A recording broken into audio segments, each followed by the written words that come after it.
Hello everyone. हमारे आज के वीडियो में हम बात करेंगे मैटर की तीनों स्टेट्स को कन्वर्ट कैसे किया जा सकता है। अब तक हम पढ़ गए कि मैटर होता क्या है, उसके डिफरेंट स्टेट्स क्या हैं और उनकी क्या क्या प्रॉपर्टीज हमारे पास हैं। अब हमने मैटर की मेन 3 स्टेट्स के बारे में पढ़ा है। कौन से सॉलिड, लिक्विड और गैस के बारे में। अब सॉलिड को लिक्विड में हम कन्वर्ट कर सकते हैं या फिर लिक्विड को गैस में, या गैस को लिक्विड में, लिक्विड को सॉलिड में, या फिर सॉलिड को गैस में।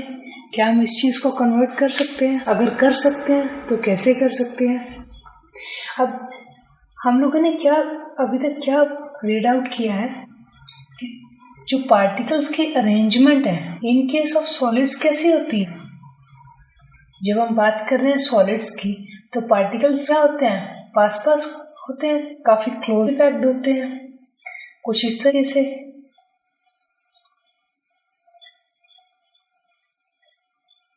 ये था हमारा सॉलिड के केस में। लिक्विड के केस में हमारे पास क्या होता है, पार्टिकल्स क्या होते हैं, थोड़ा उनके बीच में क्या होती है, स्पेसिंग होती है कुछ। एज कंपेयर टू सॉलिड वो स्पेसिंग क्या है, ज्यादा है। और गैसेस के केस में क्या होता है, हमारे पास पार्टिकल्स क्या है, काफी ज्यादा दूर दूर होते हैं, यानी उनके बीच जो स्पेसिंग है, इन पार्टिकल स्पेसिंग है, वो क्या है, काफी ज्यादा है। अब सॉलिड को लिक्विड में कन्वर्ट करना है, लिक्विड को गैस में कन्वर्ट करना है, वो हम लोग कैसे करेंगे। उससे पहले हमारे पास एक कंसेप्ट आता है टेम्परेचर का। टेम्परेचर का अब हम लोग ये चीज रीड आउट करके हैं कि पार्टिकल्स में क्या है। ये पार्टिकल जो है हमारे पास मैटर के, whether the matter is solid, liquid और गैस, पार्टिकल्स क्या है, कॉन्टिन्यूसली मूव करते हैं। कॉन्टिन्यूसली मूव कर रहे हैं, दैट मीन्स उनके अंदर क्या है, काइनेटिक एनर्जी है। काइनेटिक एनर्जी के बारे में हम लोग नेक्स्ट में डिटेल में पढ़ेंगे हमारे। तो फिलहाल हमारे पास काइनेटिक एनर्जी होती क्या है,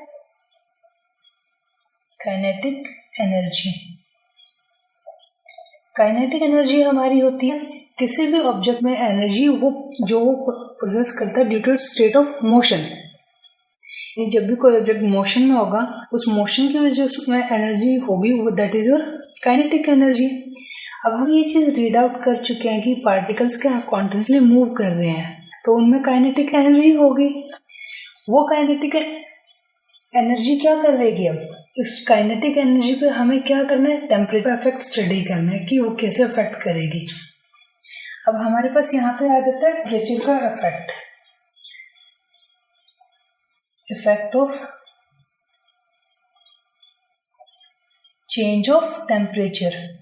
यानी अगर आप टेम्परेचर को चेंज कर रहे हैं तो उसका जो पार्टिकल्स है हमारे सॉलिड, लिक्विड या गैस, उनके ऊपर क्या असर पड़ता है, कैसे वो रिएक्ट करते हैं टेम्परेचर चेंज करने में, वही चीज हम अब डिस्कस करेंगे। अब देखिए हमारे पास क्या है कि काइनेटिक एनर्जी प्लस करते हैं जब हम क्या करते हैं, टेम्परेचर इंक्रीज करते हैं। क्योंकि नॉर्मली किसी भी हम लोग अगर रूम टेम्परेचर की बात करें तो रूम टेम्परेचर पे भी जो पार्टिकल्स हैं वो क्या है, अपनी स्टेट में ही उस स्टेट में रहेंगे, यानी पार्टिकल्स क्या है, वो तब भी कॉन्टिन्यूसली मूव कर रहे हैं। जब आप क्या कर टेम्परेचर इंक्रीज करोगे, टेम्परेचर इंक्रीज कर, that is your providing something in the form of heat. आप क्या कर रहे हो, कुछ हीट अप्लाई कर रहे हो उस ऑब्जेक्ट को, जो मैटर हमारे पास है। तो टेम्परेचर के चेंज करने पे हमारे पास आगा, अगर आप टेम्परेचर को इंक्रीज कर देते हो, if you are increasing the temperature, तो क्या होगा, जो पार्टिकल्स क्या है और ज्यादा मूव करना स्टार्ट करेंगे, उनके अंदर जो डिस्टर्बेंस क्या है वो ज्यादा क्रिएट होगी। जो पार्टिकल्स है अब अपनी जगह इन्होंने वाइब्रेट करना स्टार्ट कर दिया। अब हम लोग एक चीज हमने पढ़ी थी क्या, कि इन पार्टिकल्स के ये पार्टिकल्स करते हैं, एक दूसरे को अट्रैक्ट करते हैं। वो अट्रैक्शन किसकी वजह से है, फोर्स ऑफ अट्रैक्शन की। इन पार्टिकल के बीच कुछ फोर्स एग्जिस्ट करती है जो इनको आपस में जोड़े रखती है। तो वो फोर्स ऑफ अट्रैक्शन, जब तक वो फोर्स ऑफ अट्रैक्शन इनके बीच कम नहीं होगी और एक सर्टेन अमाउंट तक जब तक आप टेम्परेचर इसे प्रोवाइड नहीं करोगे, तब तक वो फोर्स ऑफ अट्रैक्शंस की वजह से ये आपस में जुड़े रहेंगे, तब तक आप इन पार्टिकल्स को अलग नहीं कर पाओगे। तो आपको इतना टेम्परेचर इंक्रीज करना पड़ेगा कि जो काइनेटिक एनर्जी है इनकी वो इतनी ज़्यादा इंक्रीज जाए कि वो उस फोर्स ऑफ अट्रैक्शन से क्या हो, ज़्यादा हो। जब वो काइनेटिक एनर्जी इस फोर्स ऑफ अट्रैक्शन से ज़्यादा हो जाएगी तो क्या होगा, हमारे पास जो पार्टिकल्स हैं उनके भी जो फोर्स ऑफ अट्रैक्शन कमज़ोर होने, जो बॉन्डिंग है वो क्या होगी, वीक होगी, और वो पार्टिकल्स क्या दूर दूर मूव करना स्टार्ट करेंगे कुछ इस तरीके से। पहले ये पार्टिकल्स काफ़ी क्लोज थे, जब आपके पास एक ऐसी स्टेट आ गई टेम्परेचर इंक्रीज करने पे कि आपकी जो काइनेटिक एनर्जी है इंक्रीज ज़्यादा है किससे, फोर्स ऑफ पार्टिकल के बीच की फोर्स ऑफ अट्रैक्शन से, तो क्या होगा, वो पार्टिकल्स क्या मूव करना वाइब्रेट करना स्टार्ट कर रहे हैं। वाइब्रेट करने की वजह से क्या होगा, जो उनकी एनर्जी इंक्रीज हुई है, इंक्रीजिंग की वजह से क्या होगा, यहाँ पे पार्टिकल्स के दूर दूर मूव करना शुरू करेंगे। और एक टाइम पे अगर हम कॉन्टिन्यूसली टेम्परेचर इंक्रीज कर रहे हैं तो एक टाइम पे एक ऐसी स्टेज आएगी कि आपका जो पार्टिकल है, सपोज कि ये आपने क्या कंसीडर लिया हुआ है, सॉलिड, आप चाहे तो लिक्विड भी ले सकते हैं।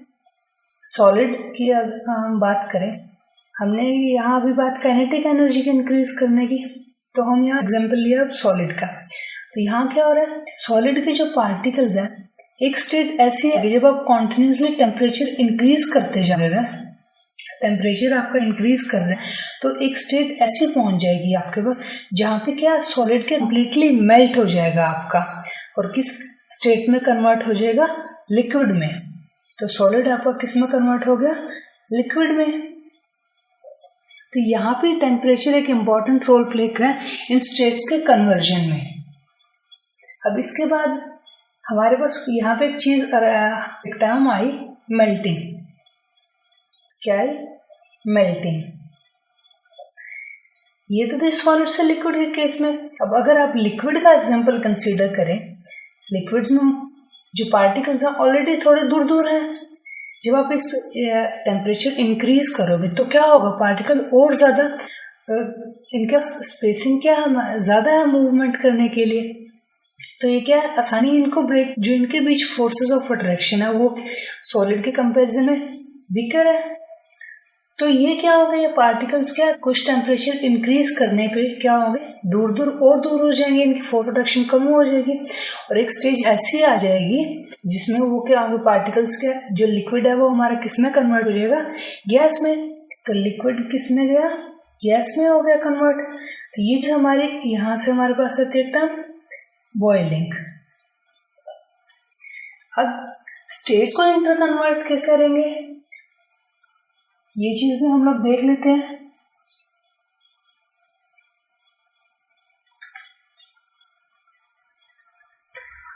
यहाँ से तो हमारे पास कंक्लूजन है कि सॉलिड लिक्विड में कैसे कन्वर्ट होगा, लिक्विड गैस में से कन्वर्ट होगा।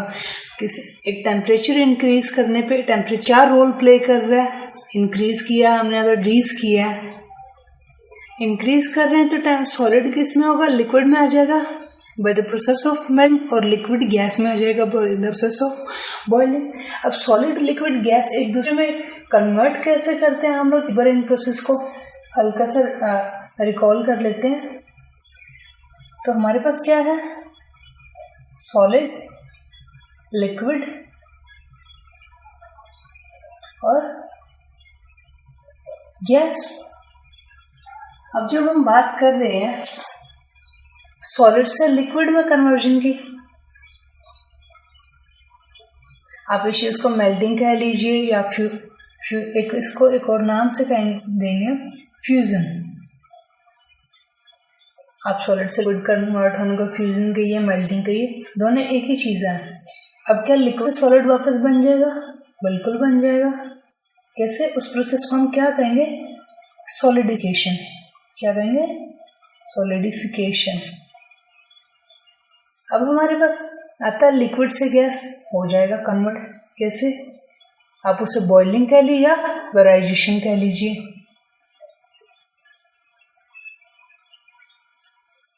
बॉइलिंग या वेपराइजेशन। अब गैस से लिक्विड कन्वर्ट हो जाएगा। कैसे? उस प्रोसेस को हम क्या कहेंगे? कंडेंसेशन। अभी एक चीज यहाँ पे ध्यान देने वाली है कि यहाँ पे टेम्परेचर एक रोल प्ले कर रहा है। अब गैस से लिक्विड में कैसे कन्वर्ट किया? हम लोग क्या कर रहे हैं? टेम्परेचर डिक्रीज कर ही कर रहे हैं। इसके साथ एक और फैक्टर आ जाता है हमारे पास, प्रेशर। ये प्रेशर, अब प्रेशर आप इंक्रीज कर रहे हो या डिक्रीज कर रहे हो, वो भी एक इम्पॉर्टेंट रोल प्ले करेगा। उसे भी अभी हम डिस्कस करते हैं। अब हमारे पास स्टेट क्या रहेगी? सॉलिड गैस में कन्वर्जन और गैस से सॉलिड में कन्वर्जन। अब यहाँ पे क्या है? कन्वर्जन तो यहाँ भी हो रही है। अगर आप एक एग्जांपल सीधा कर लें, आइस आपके पास क्या है? सॉलिड है। आइस आप टेम्परेचर इंक्रीज कर दिया, एक सर्टेन पॉइंट ऐसा आएगा कि जो आइस क्या डायरेक्टली वाटर में कन्वर्ट हो जाएगी। किस स्टेट में? क्या? लिक्विड। वाटर को हीट अप करोगे फर्दर तो क्या होगा? यहाँ पे हमारे पास वाटर किस में कन्वर्ट हो जाएगा? वाटर वेपर या स्टीम में। स्टीम लिख लीजिए या फिर वाटर वेपर।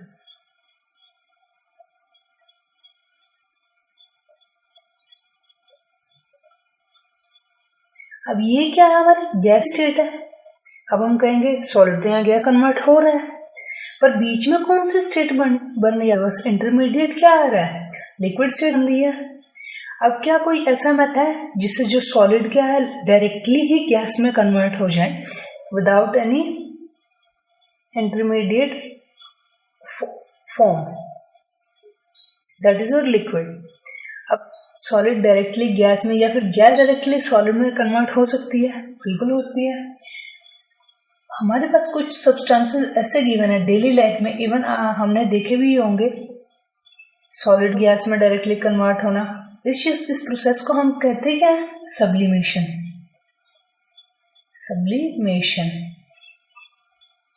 और गैस का डायरेक्टली सॉलिड में कन्वर्ट होना उसे क्या कहेंगे? डिपोजिशन। भी पॉसिबल है हमारे पास। जब आप सॉलिड को डायरेक्टली गैस में कन्वर्ट करते हो तो गैस को भी डायरेक्टली सॉलिड में कन्वर्ट किया जा सकता है।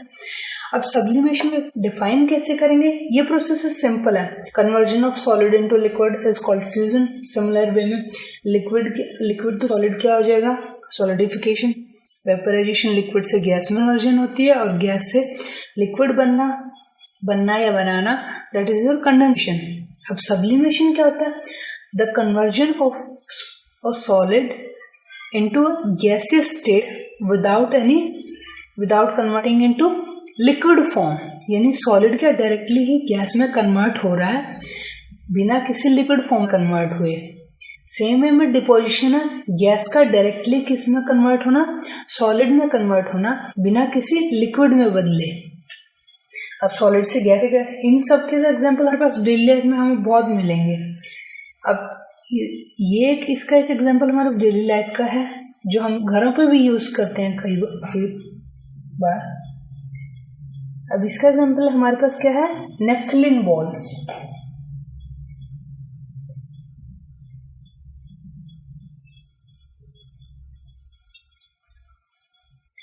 इसका एग्जांपल हमारे पास आ गया आपका नेफ्थलीन बॉल्स। नेफ्थलीन बॉल, आप इस एक्टिविटी को कंडक्ट भी करते हैं। नेफ्थलीन बॉल लीजिए, एक पेपर के ऊपर रख दीजिए और घर किसी भी कोने में कहीं भी आप घर पे उसे रख दीजिए। कुछ टाइम बाद ऑब्जर्व कीजिए उस नेफ्थलीन बॉल का साइज क्या होगा। कुछ ऐसा था पहले, थोड़ी देर बाद अगर आप उसे देखेंगे खुले एटमोसफेयर में रखने के बाद उसका साइज का होगा रिड्यूस हुआ मिलेगा आप। और अल्टीमेटली जब आप थोड़ा और टाइम उसे ऐसे ही रहने देंगे तो अगर और उसको आप देखेंगे तो क्या होगा? वो वहां से बिल्कुल ही गायब हो चुकी होगी। सॉलिड्स में कन्वर्ट हुआ गैस में, ये चीज चलो हमने मान ली कि हाँ भाई सॉलिड गैस में कन्वर्ट हो गया, पर वहां पे क्या कोई लिक्विड बना ही नहीं बना। आपने एक पेपर के ऊपर रख के उसे देखा था। अब आप पेपर चेक कीजिए, अगर पेपर के ऊपर आपको कोई स्टेन नहीं मिलता तो आपको मिलेगा ही नहीं। पेपर के ऊपर कोई स्टेन, तो चीज़ क्या इंडिकेट करती है कि सॉलिड डायरेक्टली ही गैस में कन्वर्ट हुआ है, बीच में हमारे पास कोई भी लिक्विड स्टेट नहीं बनी है। तो अब नेक्स्ट हम लोग करते हैं कि प्रेशर कैसे इफेक्ट डालता है। अब हमने यह बात की थी गैस से लिक्विड में कन्वर्ट करने की। गैस से लिक्विड में कैसे कन्वर्ट करेंगे हम लोग, उस चीज़ के लिए प्रेशर हमारा एक इम्पॉर्टेंट रोल प्ले करता है। अब हम सपोज कीजिए हमारे पास कोई सिलेंडर, हमारे पास कोई गैस गिवन है, कुछ इस तरीके से पार्टिकल्स होते हैं उसके। अब आपको इस गैस को कन्वर्ट करना है लिक्विड, कैसे करेंगे, टेम्परेचर। हम एक चीज़ भी, हाँ हम टेम्परेचर कम करेंगे, लो कर देंगे, पर क्या अकेला टेम्परेचर कम करने से हमारा काम हो जाएगा, वहाँ पे ये प्रेशर का फैक्टर भी रोल प्ले करता है।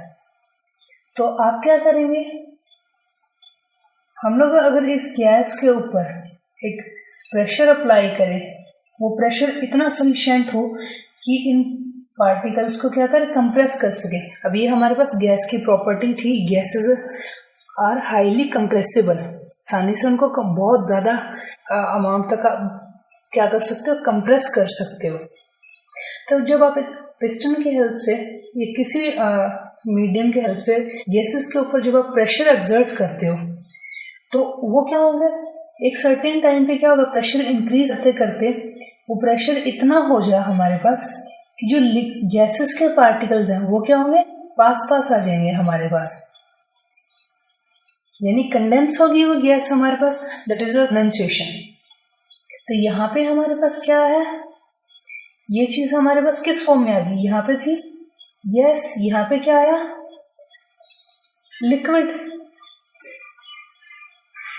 तो आप आसानी से प्रेशर को इंक्रीज करके और टेम्परेचर डिक्रीज करके क्या कर सकते हो, गैस को लिक्विड में कन्वर्ट कर सकते हो। इसका एक बहुत कॉमन एग्जांपल जो आपके घरों में, आपके व्हीकल्स में यूज होती है गैसेस, एलपीजी और सीएनजी। एलपीजी आपकी लिक्विफाइड पेट्रोलियम गैस और सीएनजी आपकी कंप्रेस्ड नेचुरल गैस। ये दोनों ही गैस क्या है ये गैसेस आपके। पर आपने अगर आप कभी सिलेंडर देखा तो उसमें क्या लगता है कि कुछ लिक्विड भरा हुआ है, वो क्या होता है, टेम्परेचर कम किया जाता है और प्रेशर को हाई किया जाता है और देन गैसेस को कंप्रेस करके इसमें कन्वर्ट किया जाता है, लिक्विड्स में कन्वर्ट किया जाता है। वो लिक्विड फॉर्म में होती है। जब आप आपके सिलेंडर का नॉब खोल देते हो तो वो लिक्विड फिर से रिलीज होता है, बाहर निकलता है। आप नॉब खोला, दैट इज आपने क्या किया, उसका प्रेशर रिमूव कर दिया। प्रेशर रिमूव हो गया तो पार्टिकल्स क्या है, वापस फिर से स्कैटर हो गए, बिखर गए, तो वो फिर से लिक्विड क्या, फिर से गैस में कन्वर्ट हो गया। इसलिए जब आप गैस चलाते हो तो आपको वहां पे लिक्विड नहीं मिलता, वहां पे आप क्या, अगेन गैस ही मिलती है वापस। अब यहाँ तो हम लोग डिस्कस कर चुके हैं सॉलिड से गैस में कन्वर्जन, लिक्विड में सॉलिड से लिक्विड, लिक्विड से गैस, सॉलिड से डायरेक्टली गैस में कन्वर्जन कैसे होती है। अब हमारे पास एक एग्जांपल हम लोग करते हैं गैस से सॉलिड का एग्जांपल, गैस टू सॉलिड। इसके बारे में आपने सुना भी होगा, ड्राई आइस। ड्राई आइस, अब आइस तो वेट होती है, गीली होती है हमारी, तो ये ड्राई आइस क्या होती है, ड्राई आइस एक्चुअली हमारी क्या होती है, कार्बन डाइऑक्साइड गैस ही होती है, जिसको क्या है, बहुत ज़्यादा हाई प्रेशर और लो टेम्परेचर पे हम लोग क्या करते हैं, सॉलिड में कन्वर्ट कर लेते हैं। ये नॉर्मल जैसे ही दिखने में वैसे ही होती है, पर जब आप क्या करते हो, वहाँ टेम्परेचर इंक्रीज करते हो, प्रेशर हटा दोगे तो वो वापस क्या होगी, गैस में कन्वर्ट हो जाएगी। तो गैस में कन्वर्ट हो जाएगी, पर जब वो गैस में कन्वर्ट हो रही होगी वहां पे कोई लिक्विड स्टेट आपके पास फॉर्म नहीं होगी। जो ठोस कार्बन डाइऑक्साइड होगी आपकी, वो क्या डायरेक्टली ही गैस में कन्वर्ट हो जाएगी आपकी, बिना किसी लिक्विड को रिलीज किए, कोई लिक्विड वहां छोड़े। तो अब हमारे पास आता है इवेपोरेशन। आपने गर्मियों में कई बार देखा होगा, आप पसीना आया है तो आपको अगर हवा चल रही है, आप एकदम उस कांटेक्ट में आते हो तो क्या होता है, आपको ठंडक महसूस होती है। वो किस वजह से होती है, जब घड़े का पानी पीते हो, घड़े का पानी है आपके पास, वो ठंडा क्यों है, क्यों रह जाता है? कई बार आपके पास बॉटल्स होती हैं, तो वो आप फ्रिज से एक बॉटल निकालते हैं, कुछ देर आपको अगर आपको बाहर रखोगे ठंडे पानी की बोतल को, तो वो क्या होगी, वो बोतल क्या हो, उसके बाहर आपको वाटर की छोटे छोटे ड्रॉपलेट्स दिखाई देंगी, पानी छोटी छोटी बूंदे होंगी, वो किस वजह से आती है? तो इन सब चीज़ों को अभी हम डिस्कस करेंगे। उससे पहले हम लोग डिस्कस करते हैं, हमारे पास कुछ टर्म्स आई थी सॉलिड से लिक्विड को गैस में कन्वर्ट करने पे, लिक्विड को गैस में कन्वर्ट करते हैं। अगर हमारे पास एक टर्म थी मेल्टिंग। अब मेल्टिंग क्या है? सॉलिड को लिक्विड में कन्वर्ट करना। सेकंड हमारे पास क्या आई थी? बॉइलिंग। बॉइलिंग क्या है? हमारा लिक्विड को गैस में कन्वर्ट करना। अब बॉइलिंग हमारे पास हाँ क्या चीज है ये, क्या हमारे पास एक क्वेश्चन अराइज होता है कि सॉलिड से लिक्विड में कन्वर्ट करना है, मेल्ट। हम लोग क्या करते हैं, टेम्परेचर इंक्रीज कर दिया, टेम्परेचर को क्या किया, इंक्रीज कर दिया। पर क्या सारे जो सॉलिड्स हैं हमारे पास वो क्या हो रहे हैं? सारे सॉलिड्स क्या हो रहे हैं? सेम टेम्परेचर पे मेल्ट हो जाते हैं। और सिमिलर वे में अगर हम लिक्विड को बॉईल करते हैं तो वो क्या गैस में कन्वर्ट हो जाएगा लिमिट, टेम्परेचर की लिमिट पे पहुंच के।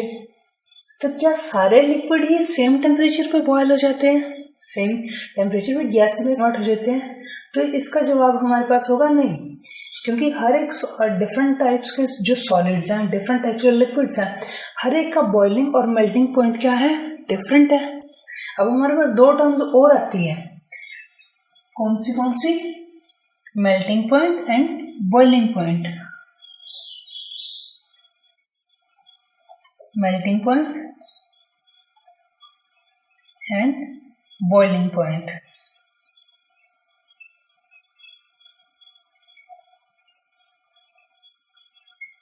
Boiling point. अब मेल्टिंग पॉइंट क्या होता है? The temperature at which a solid starts melting. अब हमारे पास एक चीज ध्यान रखने वाली है कि सॉलिड क्या कर रहा है, स्टार्ट कर रहा है, वो कंप्लीटली मेल्ट नहीं हुआ हमारे पास। The temperature at which a solid starts melting, जिस टेम्परेचर पर कोई भी सॉलिड क्या होगा, जो गिवन सॉलिड होगा हमारे पास, वो करेगा मेल्ट होना शुरू कर देगा। That point of temperature is called its melting point. उस पॉइंट को आपको क्या बोलोगे? उस सॉलिड का मेल्टिंग पॉइंट बोलोगे। सिमिलर वे में हमारे पास क्या है, बॉइलिंग पॉइंट है। बॉइलिंग पॉइंट का the temperature at which a given liquid starts boiling, वो बॉइल करना क्या करता है, स्टार्ट करा है। कंप्लीटली बॉइल नहीं होता हमारे पास, बॉइल करना स्टार्ट कर देता है। तो that temperature is called boiling point of that liquid. अब ये चीजें हमारे पास हमने डिस्कस कर ली है। हमारे नेक्स्ट वीडियो में हम लोग डिस्कस करेंगे इवेपोरेशन क्या होता है, किन फैक्टर्स पे इवेपोरेशन डिपेंड करता है, उसका कोई एग्जांपल कंसिडर करेंगे, और अब जो आपकी एनसीईआरटी प्रॉब्लम्स हैं चैप्टर 1 से रिलेटेड उन्हें सॉल्व करेंगे। Thank you.